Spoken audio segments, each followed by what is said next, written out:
Assalamualaikum dan selamat sejahtera kepada semua pelajar cikgu.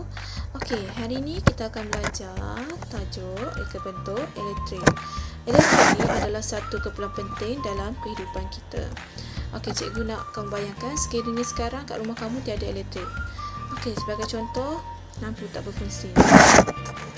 Okey, kalau lampu tak berfungsi, kalau tak ada elektrik, kita kena guna pelita minyak tanah. Kedua, kipas tidak berfungsi. Kalau kipas tak berfungsi, kamu akan rasa panas waktu sekarang ni sebab tak ada elektrik. Televisyen tidak berfungsi. Okey, tanpa media masa, kita tidak tahu tentang hal yang berlaku terkini. Okey, seterusnya adalah 4 elemen sistem elektrik. First adalah sumber, second, medium, third, beban dan akhir sekali kawalan.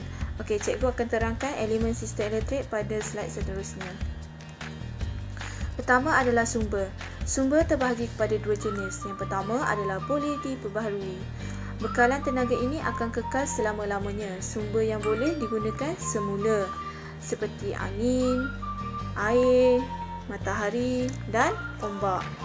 Tidak boleh diperbaharui macam mana? Sumber akan habis. Lepas tu kita tidak boleh cipta semula seperti petroleum, arang batu, gas dan tenaga nuklear. Okey, ni sumber yang boleh diperbaharui seperti angin, air. Okey, yang cikgu kata tadi kan, matahari adalah sumber yang boleh diperbaharui. Okey, sumber elektrik petroleum adalah sumber yang tak boleh diperbaharui, macam arang batu digunakan untuk menghasilkan tenaga elektrik. Kamu tengok terdapat dua stesen jana kuasa elektrik, iaitu dekat Manjung Perak dengan dekat Selangor.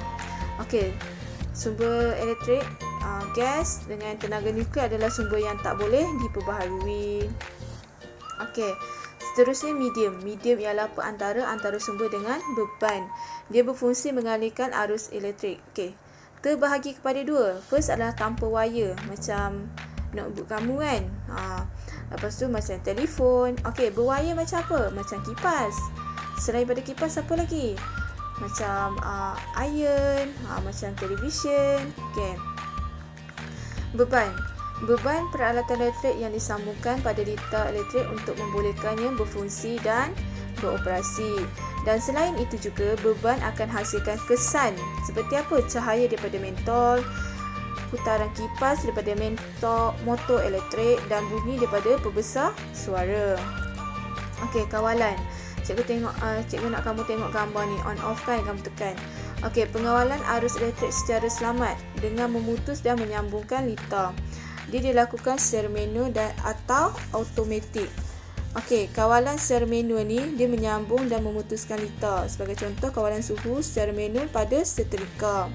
Automatik pula dia mengawal suhu, kuasa, haba, bunyi dan lain-lain. Sebagai contoh, kawalan suis secara automatik pada pemutus litar. Okey, ini adalah arus ulang alik. Sistem penyanaan dan pengagihan elektrik dari stesen jana kuasa hingga ke rumah. Volten tinggi digunakan semasa penghantaran bekalan supaya dapat merendahkan nilai arus, mengurangkan kehilangan kuasa.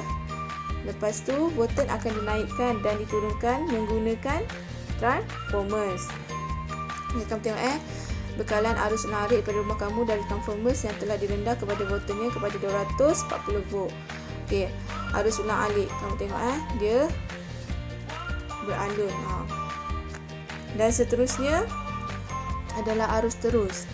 Arus terus ni adalah straight je arus dia. Arus volten dan cas elektrik mengalir secara sahala.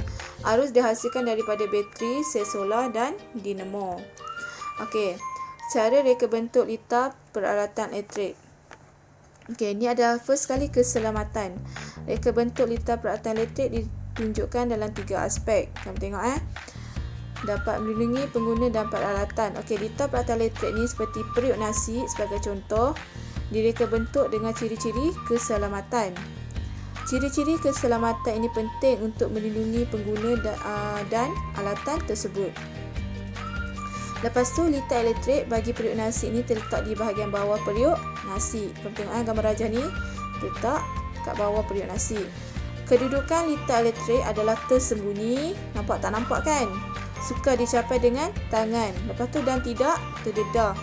Ciri-ciri ini dapat melindungi pengguna daripada terkena rejatan elektrik.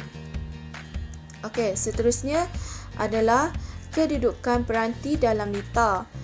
Gambar rajah menunjukkan contoh litar elektrik pada periuk nasi. Okey, kamu tengok reka bentuk kedudukan peranti seperti sensor tekanan, sensor tekanan, sensor suhu dan elemen pemanas. Diletakkan bersama-sama dengan litar elektrik. Reka bentuk ini bertujuan menjimatkan ruang selain menekankan aspek keselamatan. Susunan litar adalah kemas, tengok kemas kan? Lepas tu, dan menarik. Reka bentuk litar elektrik ini sesuai untuk tujuan komersial. Okey, seterusnya adalah sambungan litar. Sambungan litar ni, reka bentuk sambungan litar ni pada komponen atau peranti disusun mengikut fungsi yang dikehendaki. Okey, terdapat 3 jenis penyambungan litar. Litar buka, litar tertutup dan litar pintas. Okey, kamu tengok sini, litar tertutup. Okey, litar tertutup ni mempunyai satu kitaran lengkap, pergerakan arus, volten dan kuasa dalam satu litar elektrik. Contoh, kamu tengok mentol menyala apabila suis ditutup. Okey, mentol menyala apabila suis ditutup sebab satu kitaran lengkap aliran arus. Okey, kalau litar buka ni, litar yang tidak mempunyai kitaran lengkap arus, volten dan kuasa dalam satu litar elektrik.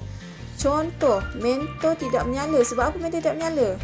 Kerana suis dibuka ataupun wire terputus. Jadi ini adalah satu kitaran tidak lengkap. Okey, dan seterusnya adalah litar pintas. Litar pintas ni, litar pintas berlaku apabila wire positif yang bocor dan bersentuhan, wire positif yang bocor bersentuhan dengan wire negatif tanpa melalui mentol. Mentol ni adalah beban. Okey, wire positif ni dan wire negatif yang bersentuhan akan menghasilkan percikan api yang boleh menyebabkan berlaku kebakaran. Okey, seterusnya litar salah kutub. Komponen elektronik yang mempunyai keketuban seperti LED perlu dipasang mengikut keketuban supaya ia boleh berfungsi. Okey, kalau salah kutub pasang LED tidak akan menyala. Okey, seterusnya litar arus bocor. Terjadi akibat daripada kebocoran arus pada wire hidup pada badan logam perkakas elektrik. Kesimpulannya, dalam topik ini pelajar dapat mengenal pasti dan menjelaskan sistem-sistem elektrik iaitu sumber, medium, beban dan kawalan. Cikgu ada terangkan tadi kan, dalam sumber ni ada apa yang boleh diperbaharui dengan tidak boleh diperbaharui daripada sumber. Pentingnya keselamatan dalam setiap reka bentuk elektrik dan perlu diutamakan supaya dapat mengelakkan sebarang bahaya berlaku kepada kita.